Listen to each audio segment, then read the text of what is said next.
Olá, sejam muito bem-vindos a mais um fechamento de mercado semanal e nós vamos falar dos principais dados que foram divulgados nessa última semana, onde gerou muita volatilidade no mercado. Nós tivemos uma semana bastante movimentada, tanto no Brasil quanto na economia norte-americana, que é um benchmark para o mundo, e onde os investidores, os grandes investidores, os maiores investidores estão de olho naquilo que acontece nos Estados Unidos e nas decisões do Fed, aquilo que vai impactar tanto na economia norte-americana quanto ao redor do mundo, nas bolsas ao redor do mundo. E nessa semana tivemos alguns dados divulgados também aqui no Brasil que geraram volatilidade no mercado, e nós sempre ficamos de olho naquilo que acontece durante e depois da divulgação desses dados, como o mercado digere esses dados para que nós possamos tomar as melhores decisões e fazer ótimas operações no day trade. E aqui no Brasil, na segunda-feira, o boletim Focus, divulgado pelo Banco Central, onde os economistas elevaram a projeção da taxa Selic ao final de 2024 de 9,50% para 9,75%. Lembrando que atualmente a taxa Selic está em 10,50% após o corte de 0,25 pontos percentuais da última reunião do Copom, aonde também se esperava um corte de 0,50% se ocorresse um corte. Ocorreu um corte, mas surpreendendo a muitos, houve apenas um corte de 0,25%. E para a próxima reunião do Copom, ainda é aguardado um novo corte de 0,25% se ocorrer. Essa é a expectativa dos analistas, essa é a expectativa dos economistas e também é a expectativa do mercado. Nós estamos de olho, nós ficamos atentos a essas reuniões, a esses comunicados do Banco Central, para que possamos ver e entender como isso pode impactar o cenário interno, na nossa economia interna e também o mercado de investimentos, na Bolsa de Valores aqui no Brasil. E também esses analistas, esses especialistas também elevaram a projeção da inflação no Brasil de 3,72% para 3,76%. Lembrando que o centro da meta da inflação no Brasil é atingir os 3%. E então o Banco Central está ali nesse controle da meta de inflação, da taxa Selic, para que possam conseguir atingir essa meta de 3% ao ano.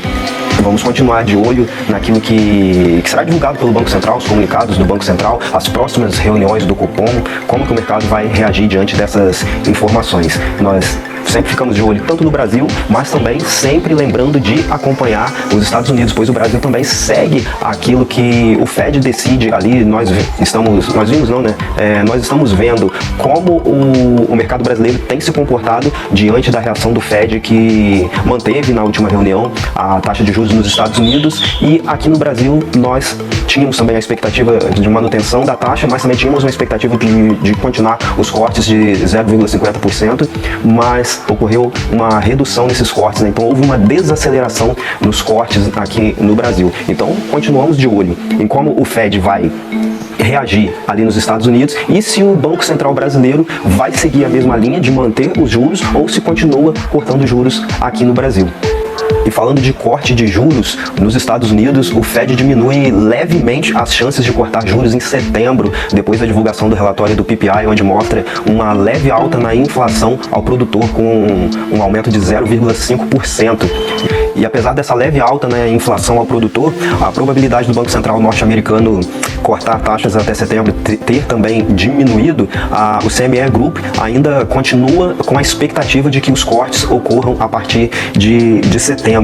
E quanto a esse assunto, Jerome Powell se pronunciou após a divulgação desses dados do último relatório, e ele disse que esse relatório para ele foi mais misto do que aquecido, uma vez que os dados anteriores eles foram revisados para baixo. Então ele considera que os dados têm sido mistos mesmo com uma leve alta na inflação ao produtor. E ele ainda acrescentou, como já anteriormente havia dito, que é muito provável que o Fed mantenha juros onde estão por mais tempo do que venha a ocorrer uma alta, como o próprio Jerome Powell já se pronunciou anteriormente, dizendo que é muito improvável que o Fed venha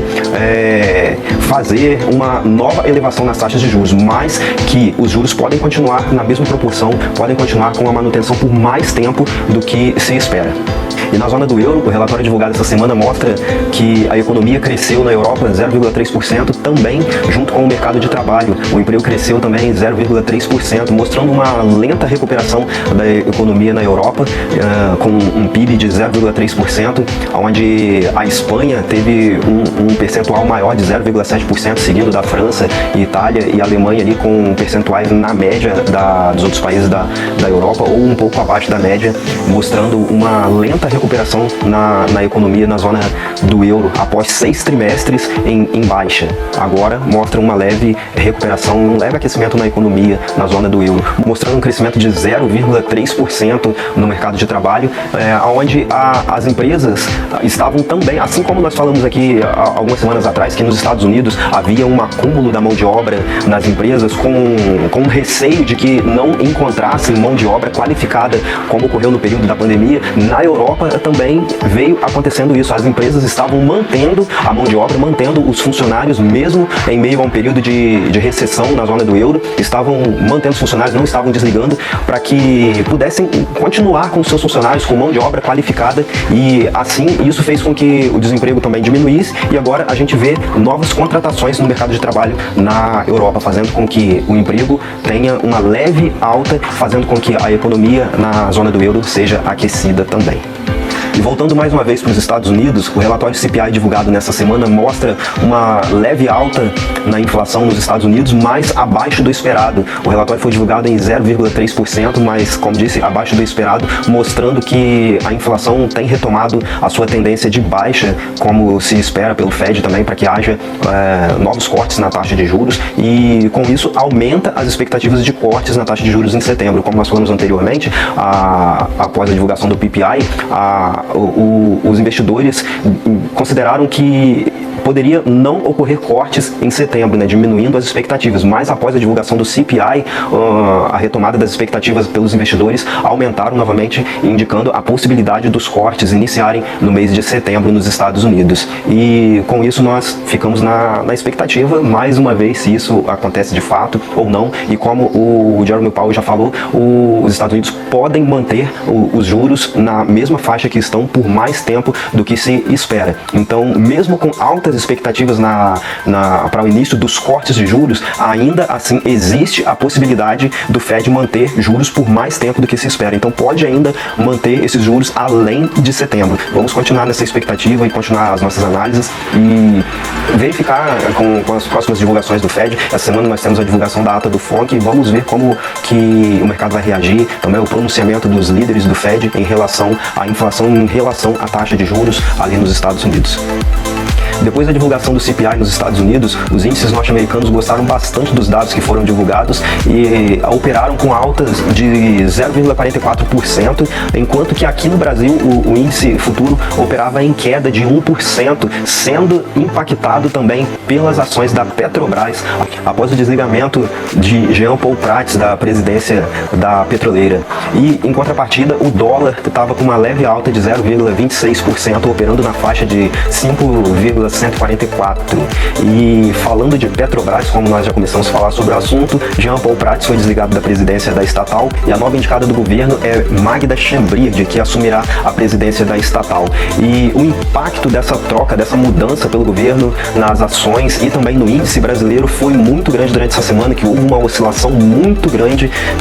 trazendo grandes prejuízos também para a estatal, onde houve uma perda de valor de mercado acima de 55 bilhões, fazendo com que o índice também oscilasse. As ações da empresa saíram da faixa de R$ 40,90 para a faixa de R$ 36,70, encerrando o pregão dessa sexta-feira em baixa, tendo aí 3 dias consecutivos de queda. E a gente não sabe se essas quedas continuam agora na próxima semana, apesar de muitos analistas estarem indicando os papéis da petroleira para compra, indicando que está em um período muito bom de compra, em um valor muito bom de compra. Mas nós ficamos naquela expectativa, qual que é a jogada do governo? Nós ficamos com essa dúvida, alguns investidores também ficam nessa dúvida, qual que é a jogada do governo em fazer essa substituição nesse momento, já que o mercado parece não ter gostado tanto assim dessa substituição, já que a empresa perdeu um valor muito expressivo de mercado com essa mudança. Em contrapartida, a Vale conseguiu sustentar o índice, indo um pouco na contramão da petroleira, tendo uma valorização nos seus papéis desde abril, desde o mês passado. as ações da Vale têm tido uma valorização significativa com o aumento do minério de ferro, fazendo com que não tenha um impacto tão grande no índice durante essa semana com o ocorrido com a Petrobras. E apesar da oscilação no índice brasileiro, com os fatos divulgados nessa semana, com a troca do CEO da Petrobras, o índice, que também chegou a operar a grande parte da semana em baixa, conseguiu se recuperar, fechando de forma estável no pregão dessa última sexta-feira, com uma leve alta de 0,40%, ainda conseguindo fechar uma semana positiva após uma semana bastante turbulenta, com bastante dados que impactaram o índice brasileiro. E para essa semana, na agenda econômica, nós temos a ata do FONC divulgada nos Estados Unidos, nós temos também balanço da Nvidia sendo divulgado nos Estados Unidos e PMIs também ali na economia norte-americana. Aqui no Brasil nós temos a confiança do consumidor, na zona do euro nós vamos ter dados de inflação no Reino Unido e também balança comercial na zona do euro. E como sempre, nós temos que ficar de olho em como o mercado vai reagir, em como o mercado vai digerir esses dados para que nós possamos tomar as nossas decisões e nos posicionarmos conscientemente, sabendo aquilo que os grandes players estão fazendo, ficar de olho na volatilidade que esses dados vão causar no mercado, para que nós não venhamos ter perdas expressivas, já que nós operamos de forma alavancada. O day trade nos proporciona uma alavancagem, mas ela tem que ser de forma saudável. Nós não podemos nos alavancar para causar prejuízos, mas essa alavancagem tem que nos proporcionar bons lucros. Então nós, como sempre, alertamos aqui: use a alavancagem a seu favor, não fiquem posicionados. Esse é um conselho de bobo, nós podemos dizer assim, mas não fiquem posicionados em momentos de notícias, em momentos de divulgação de dados econômicos, porque nós sabemos que esses dados geram grande volatilidade no mercado, onde a liquidez ela acaba sendo reduzida e qualquer boletada dos grandes players faz com que os preços se movimentem de forma muito rápida, consumindo grandes níveis ou vários níveis de preços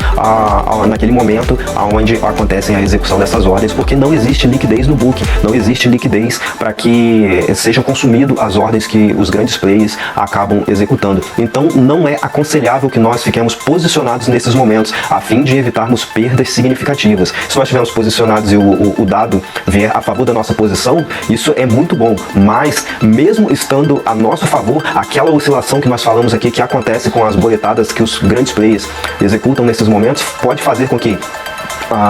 execute o stop da nossa posição e depois pode ir a nosso favor, e a gente fica com aquela grande dor e imaginando: puxa, por que eu não coloquei o meu stop em tal ponto, em tal região, uma região mais técnica? Mas evitar correr risco nesse momento é muito mais aconselhável do que ficar tentando adivinhar o que o mercado pode fazer. Por isso, como a gente sempre fala, aguarde o mercado digerir essas informações, aguarde o mercado retomar a sua liquidez normal no book, para que você possa reanalisar o mercado e fazer a sua tomada de decisão conscientemente, de acordo com aquilo que o mercado realmente está te mostrando depois da divulgação desses dados. E com isso chegamos ao final de mais um fechamento de mercado semanal. Você acompanhou aqui conosco os principais itens, os dados que geraram grande volatilidade no mercado. Nós tivemos uma semana bastante movimentada, tanto no índice brasileiro quanto na economia norte-americana, que geraram grandes oportunidades de operações lucrativas essa semana, geraram grandes movimentações no índice brasileiro e também nos índices americanos. Eu não sei se você opera na bolsa americana ou se você opera somente na bolsa brasileira, no índice futuro, no dólar futuro, ou se você também tem o costume de operar o Nasdaq, o S&P ou o Dow Jones ou alguma outra bolsa europeia ao redor do mundo. Eu queria que você comentasse para nós, deixa aqui no comentário